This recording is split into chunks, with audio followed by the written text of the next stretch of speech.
ವೀರೇಂದ್ರ ಹೆಗ್ಗಡೆ ಅವರು ಯಾವ ಪಾರ್ಟಿಯವರು? MP ಮಾಡಿದವರು ಯಾರು?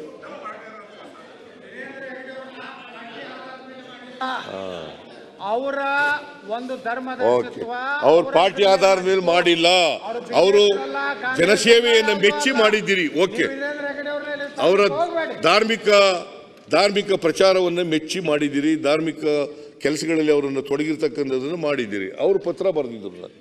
ಏನಂತ ಬರೆದಿದ್ರು ಗೊತ್ತಾ? ನೀವು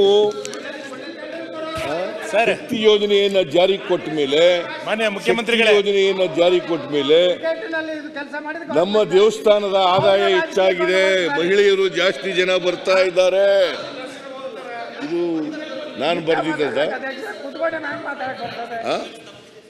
ತಪ್ಪು ಅಂತ ಹೇಳಿ ಮುಖ್ಯಮಂತ್ರಿಗಳು. ಕೇಳ್ರಿ ಸ್ವಲ್ಪ, ನೀವೆಲ್ಲ ಕೇಳಿಸ್ಕೊಳ್ದೇನೆ ಹಿಂಗಾಗಿರೋದು. ನೀವು ದಯಮಾಡಿ ಕೇಳಿ, ಕೇಳಿದ್ಮೇಲೆ ಆಮೇಲೆ ಸರಿ ಇಲ್ಲ ಅಂತಂದ್ರೆ ಆಮೇಲೆ ಹೇಳಿ. ನೀವು ಕೇಳೋಕ್ಕೂ ಮುಂಚಿತವಾಗಿ ಎದ್ಬಿಟ್ರೆ, ಹಂಗಾಗಿ ಬಜೆಟ್ ಓದೋಕ್ಕೂ ಮುಂಚಿತವಾಗಿ ವಾಕೌಟ್ ಮಾಡಿಬಿಟ್ರಿ. ಅದ್ರಿಗೆ ಏನು ಗೊತ್ತಾಯ್ತು ನಿಮಗೆ? ಬಜೆಟ್ ಪುಸ್ತಕದಲ್ಲಿ ಏನಿದೆ ಅಂತ ಗೊತ್ತಿಲ್ಲ. ಏನಿಲ್ಲ ಏನಿಲ್ಲ ಏನಿಲ್ಲ ಏನಿಲ್ಲ ಎಂತವನು ನಮ್ಮ ಸುನೀಲ್ ಏನಿಲ್ಲ ಏನಿಲ್ಲ ಆಡು ಏನಿಲ್ಲ. ಇವ್ರ ತಲೆಯಲ್ಲಿ ಏನು ಇಲ್ಲ. ಮುಖ್ಯಮಂತ್ರಿಗಳೇ, ನಾವು ಗ್ಯಾರಂಟಿಯನ್ನು ವಿರೋಧ ಮಾಡಲಿಲ್ಲ.